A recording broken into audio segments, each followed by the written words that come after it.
അച്ഛനാകുമോ ഇവൻ? ഓരോ പ്രാവശ്യം വെക്കേഷന് വരുമ്പോഴും തിരിച്ചു പോകാൻ 1-2 ദിവസങ്ങൾക്ക് മുമ്പ് തന്നെ അപ്പനും അമ്മയും ചോദിക്കുക എന്നാണ് പോകുന്നത്.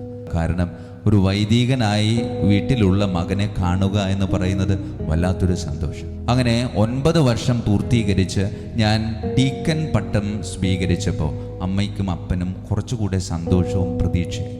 അങ്ങനെ ഏതാണ്ട് ഇനി 6 മാസം മാത്രമേ ബാക്കിയുള്ളൂ പൗരോഹിത്യ പദവിയിലേക്ക് ഉയർത്തപ്പെടാൻ.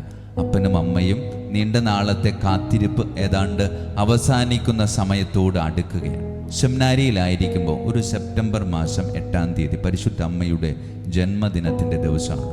എനിക്കൊരു ഫോൺ വന്നു. സാധാരണ ഫോൺ വന്നാൽ നേരിട്ട് കയ്യിലോട്ട് തരാറുണ്ട്. പക്ഷെ അന്ന് ഫോൺ വന്നപ്പോൾ നേരിട്ട് തന്നില്ല. മറിച്ച് ഒരു കൂട്ടുകാരൻ വന്ന് പറയുകയാണ് ചെയ്തത്. ഒരു വീട്ടിൽ നിന്നൊരു ഫോൺ ഉണ്ടായി.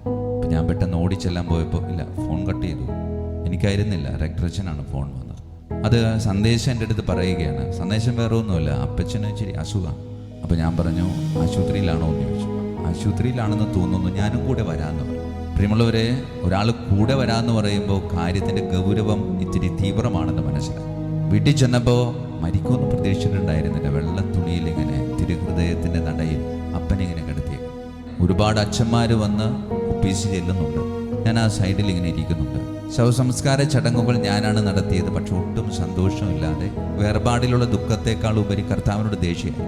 കുറച്ചു നാളും കൂടെ തന്നിരുന്നേച്ചെങ്കിൽ അപ്പൻ്റെ ചിരകാല സ്വപ്നമായ മകനെ അച്ഛനായി കാണാനുള്ള ഒരു അവസരം അപ്പന് കൊടുക്കായിരുന്നു.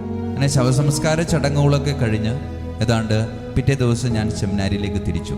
സെമിനാരിയിൽ തിരിച്ചു വന്നപ്പോൾ എൻ്റെ ആധ്യാത്മിക പിതാവ് അഥനേഷ്യസ് അച്ഛൻ എന്നെ വിളിച്ചിട്ട് പറഞ്ഞു, ലൈസേ, അപ്പൻ സ്വർഗത്തിലേക്ക് പോയിരിക്കും. ഈ ലോകത്ത് നിനക്ക് വേണ്ടി പ്രാർത്ഥിക്കുന്നതിനേക്കാൾ കൂടുതൽ പ്രാർത്ഥന അത്യാവശ്യമുള്ള സമയം. അതുകൊണ്ടാണ് അപ്പൻ സ്വർഗത്തിലേക്ക് ദൈവമായ പിതാവ് വിളിച്ചുകൊണ്ടുപോയത്.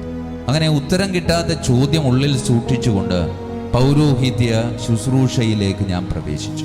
അമ്മയെ കാണാൻ വേണ്ടി എനിക്ക് പോകണം, പക്ഷെ അപ്പനെ കാണാൻ വേണ്ടി എനിക്ക് പോകണം.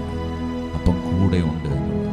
പ്രിയമുള്ളവരെ, പൗരോഹിത്യ ശുശ്രൂഷയിൽ ഒരുപാട് പാകപ്പിഴകളും ഒരുപാട് അസ്വസ്ഥതകളും ഉണ്ടാകുമ്പോൾ ഒരു കുഴപ്പവുമില്ലാതെ മുന്നോട്ട് ഇന്ന് ഈ നിമിഷം വരെ പോകാൻ സാധിച്ചിട്ടുണ്ട് എങ്കിൽ എൻ്റെ അപ്പൻ ദൈവത്തിൻ്റെ അടുക്കലായിരുന്നു കൊണ്ട് ഇതെൻ്റെ മകനാണ്, അവൻ്റെ പൗരോഹിത്യ ശുശ്രൂഷയിൽ ഉണ്ടാകുന്ന എല്ലാ ബുദ്ധിമുട്ടുകൾക്കും ഒരു പരിഹാരമായി നീ കൂടെ ഉണ്ടാകണമെന്ന് പറഞ്ഞുകൊണ്ട് എൻ്റെ അപ്പൻ ദൈവപിതാവിനോട് നിരന്തരമായി മാധ്യസ്ഥ്യം വഹിക്കുന്നത് കൊണ്ട് മാത്രമാണ് ഇന്ന് ഞാൻ ഇവിടെ ഇങ്ങനെ ആയിരിക്കുന്നതെന്ന് വ്യക്തിപരമായിട്ട് വിശ്വസിക്കുന്നുവെന്ന് മാത്രമല്ല അനുഭവിക്കുന്നത് കൂടെയുണ്ട്.